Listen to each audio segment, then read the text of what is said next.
Hello दोस्तों, once again welcome to my YouTube channel. Friend, जैसा कि आपको पता होगा केवीएस के एग्ज़ाम स्टार्ट होने वाले हैं। तो एक बार फिर मैं आज आपके लिए केवीएस एग्ज़ाम 2023 ईवीएस की एक इम्पोर्टेंट वीडियो लेकर आया हूं। इस वीडियो की सहायता से आप ईवीएस के पार्ट में अपना स्कोर अधिक से अधिक दे सकते हैं। तो आइए दोस्तों, वीडियो शुरू करते हैं। फर्स्ट क्वेश्चन है, उष्णकटिबंधीय पर्णपाती वन को किस नाम से जाना जाता है? आपका ऑप्शन है सदाबहार वन, ज्वारीय वन, मानसूनी वन, मैंग्रोव वन। तो दोस्तों, उष्णकटिबंधीय पर्णपाती वन को मानसूनी वन के नाम से भी जाना जाता है। Option C is right answer.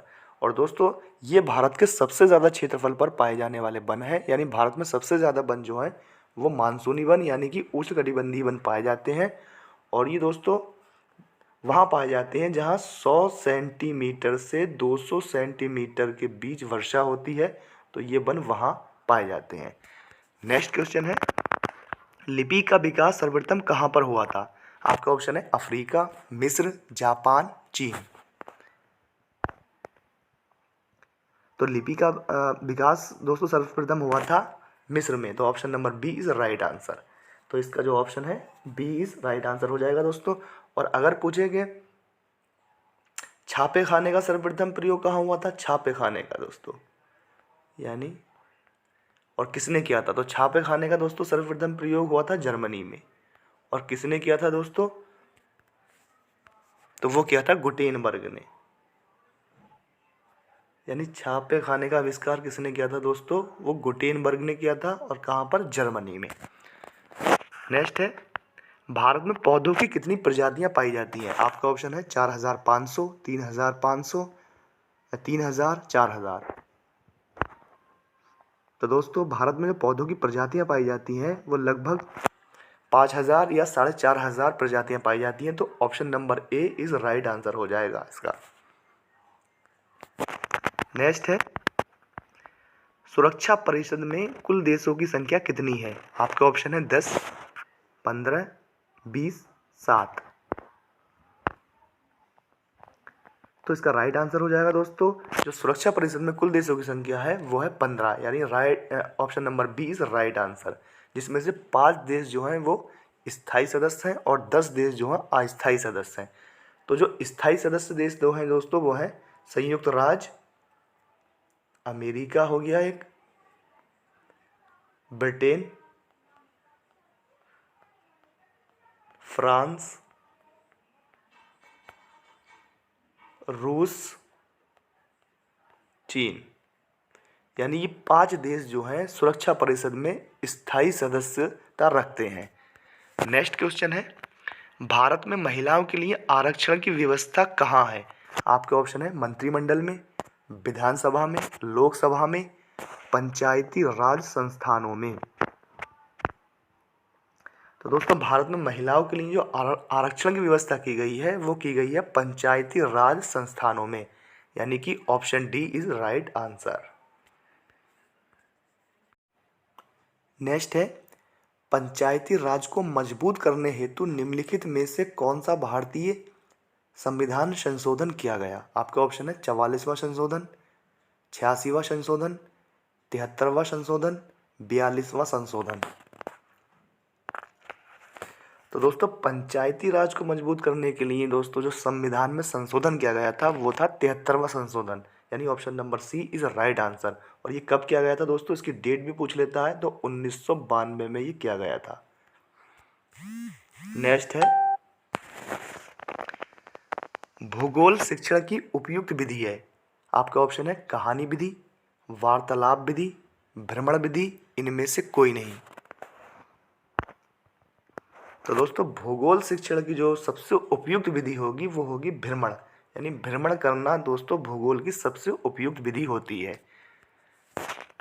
Next है, वे 2 ग्रह जिनके उपग्रह नहीं हैं, यानी ऐसे ग्रह पूछ रहा है दोस्तों जिनके पास कोई भी उपग्रह नहीं है। आपका ऑप्शन है बुध और शनि, पृथ्वी और बृहस्पति, शुक्र और मंगल, बुध और शुक्र। तो दोस्तों, इसमें देख लेते हैं कौन सा आंसर जो है इसका राइट है। तो दोस्तों, बुध के पास उपग्रह नहीं है लेकिन शनि के पास है, तो ये ऑप्शन तो मैच नहीं कर रहा। पृथ्वी के पास भी है चंद्रमा, बृहस्पति के पास भी उपग्रह हैं, तो ये ऑप्शन भी मैच नहीं करेगा, ये दोनों ऑप्शन मैच नहीं करेंगे। शुक्र के पास नहीं है दोस्तों, लेकिन मंगल के पास 2 उपग्रह हैं, तो ये ऑप्शन भी मैच नहीं करेगा। अब ऑप्शन नंबर डी, बुध और शुक्र यानी ये दोनों ग्रह आ गए, इन दोनों के पास कोई भी उपग्रह नहीं है, तो option number D is right answer.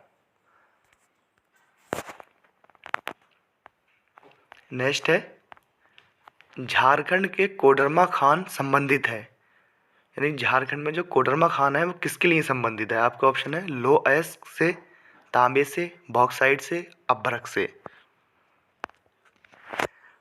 तो दोस्तों झारखंड में जो कोडरमा खान है वो अभ्रक से संबंधित है, तो इसका राइट आंसर हो जाएगा ऑप्शन नंबर डी, अभ्रक से।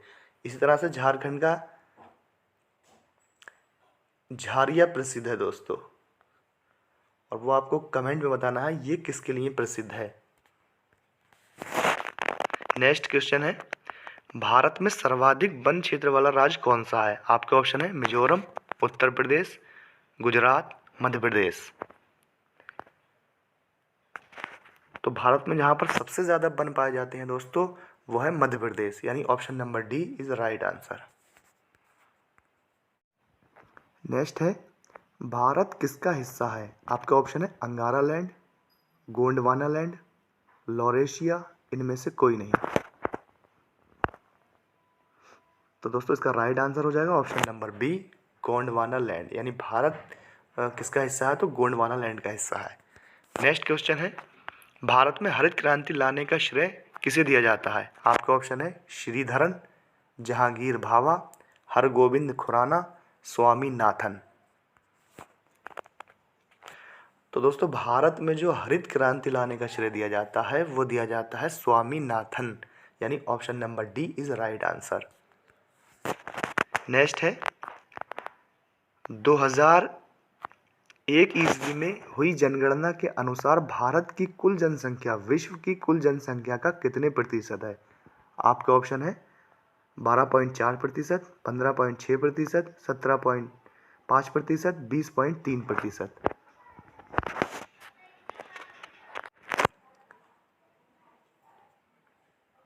इसका राइट आंसर हो जाएगा दोस्तों ऑप्शन नंबर सी, 17.5%। नेक्स्ट है, भारत में नियमित जनगणना की शुरुआत किसके कार्यकाल में हुई। आपका ऑप्शन है Lord Mayo, Lord Ripon, Lord Lytton, Lord Bentinck. तो दोस्तों इसका राइट आंसर हो जाएगा option number B, Lord Ripon, यानी इनके शासनकाल में भारत में नियमित जनगणना की शुरुआत हुई। और भारत में सर्वप्रथम जनगणना कब हुई दोस्तों, अगर इस तरह से पूछ ले तो 1872 ईस्वी में भारत में जनगणना की शुरुआत हुई, लेकिन नियमित रूप से किसके शासनकाल में हुई थी, लॉर्ड रिपन के शासनकाल से शुरू हुई थी। नेक्स्ट है, भारत का सबसे पुराना परमाणु ऊर्जा उत्पादक केंद्र कौन सा है। आपका ऑप्शन है रावत भाटा, तारापुर, कलपक्कम, कैगा। तो दोस्तों भारत का जो सबसे पुराना परमाणु ऊर्जा केंद्र है वो है Tarapur, option number B is right answer. और ये कहाँ पर है दोस्तों, मुंबई यानी महाराष्ट्र, मुंबई महाराष्ट्र में है ये। रावत भाटा दोस्तों कहाँ पर है, ये राजस्थान में है। कलपक्कम तमिलनाडु में। कैगा कहाँ पर है, कर्नाटक। लेकिन इसका राइट आंसर हो जाएगा दोस्तों option number B, Tarapur. Bharat का सबसे पुराना परमाणु ऊर्जा केंद्र तारापुर है। नेक्स्ट है, किस महाद्वीप को पठारी महाद्वीप कहा जाता है। आपका ऑप्शन है अफ्रीका, एशिया, यूरोप, दक्षिणी अमेरिका। तो दोस्तों इसका राइट आंसर हो जाएगा ऑप्शन नंबर ए, अफ्रीका, यानी अफ्रीका में पठार बहुत ज़्यादा है दोस्तों, इसलिए अफ्रीका को पठारी महाद्वीप कहा जाता है। और दोस्तों एशिया को क्या कहा जाता है, एशिया को पहाड़ियों का महाद्वीप पहाड़ों का महाद्वीप कहा जाता है या चोटियों का महाद्वीप कहा जाता है। इस तरह से यूरोप को मैदानों का महाद्वीप कहा जाता है, यानी यूरोप में मैदान बहुत हैं तो इसे मैदान का महाद्वीप कहा जाता है। और दक्षिणी अमेरिका को दोस्तों कहा जाता है चिड़ियों या सांपों का महाद्वीप कहा जाता है। तो चिड़ियों या सांपों का महाद्वीप दक्षिणी अमेरिका को कहा जाता है। और जो इस क्वेश्चन पूछा था दोस्तों, पठारी महाद्वीप किसे कहा जाता है, तो वो अफ्रीका को कहा जाता है। इसका राइट आंसर हो जाएगा ऑप्शन नंबर ए। नेक्स्ट है, अंडमान को निकोबार द्वीप से कौन सा जल स्रोत अलग करता है।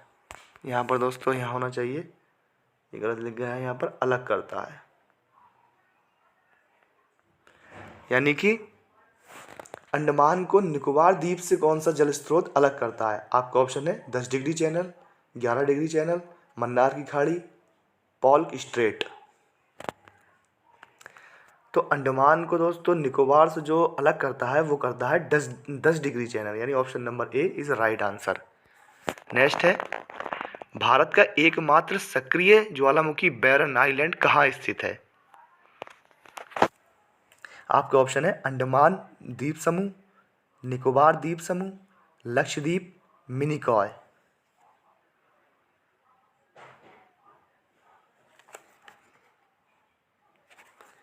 तो दोस्तों इसका राइट आंसर हो जाएगा ऑप्शन नंबर ए अंडमान द्वीप समूह, यानी जो भारत का एकमात्र सक्रिय ज्वालामुखी जो है दोस्तों बैरन, वो कहाँ पर है, अंडमान द्वीप समूह में स्थित है। नेक्स्ट है, वह पठार कौन सा है जिसमें पश्चिम और पूर्व दोनों ओर बहने वाली जल निकासी प्रणाली है। आपका ऑप्शन है मालवा, छोटा नागपुर, रांची, हजारीबाग।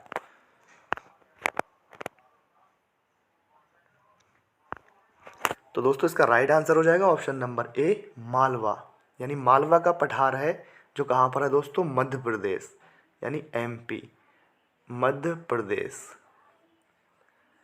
मालवा का पठार जो है दोस्तों मध्य प्रदेश है, और इसमें पूरब और पश्चिम दोनों तरफ को नदियाँ बहती हैं, यानी जो पश्चिम साइड में, पूरब साइड में बहती है वो बहती है महानदी से निकलती है दोस्तों, और जो पश्चिम साइड में बहती है दोस्तों वो नदी होती है नर्मदा नदी से निकलती है। तो इसके पूरब पश्चिम दोनों तरफ जल निकासी प्रणाली पाई जाती है। इसका राइट आंसर हो जाएगा ऑप्शन नंबर ए। नेक्स्ट है, किस देश के साथ भारत की सबसे लंबी अंतर्राष्ट्रीय सीमा लगी हुई है। आपके ऑप्शन है बांग्लादेश, चीन, नेपाल, पाकिस्तान। तो दोस्तों भारत की जो सबसे लंबी अंतर्राष्ट्रीय सीमा लगी है वो देश है आपका बांग्लादेश, यानी option number A is right answer. इसके फर्स्ट पे बांग्लादेश है दोस्तों, उसके बाद चीन का नंबर आ जाता है, यानी पहले सबसे ज़्यादा लंबी बांग्लादेश के साथ है, उसके बाद चीन के साथ है। तो option number A is right answer.